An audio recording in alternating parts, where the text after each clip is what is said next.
احنا دايما بعقولنا وتفكيرنا المحدود ما بنبقاش شايفين الخير فين، لكن دايما ترتيب ربنا بيكون هو الاحسن. سبحان الله، ربنا سبحانه وتعالى ليه حكمة في اقدارنا كلها. احنا بس اوقات ما بنبقاش عارفين وما بنبقاش شايفين، وبنبقى دايما مستعجلين. لا تعجلن فليس الرزق بالعجل، الرزق مكتوب في اللوح مع الاجل. لو صبرنا لكان الرزق يطلبنا، ولكنه خلق الانسان من العجل. دايما ربنا سبحانه وتعالى يا رب يخلي اقدارنا كلها دايما للاحسن. في الاخر خليني اقول لك حاجه بسيطه جدا. ربنا سبحانه وتعالى في ايده كل الاقدار والارزاق.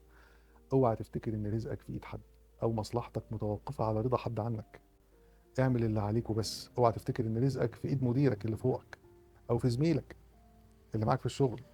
اعمل اللي عليك وما تفكرش في اي حد حواليك، وتاكد ان ربنا سبحانه وتعالى هيرزقك وهيجازيك على قد سعيك. اهم حاجه ان انت ما تستعجلش. اشوفكم على خير.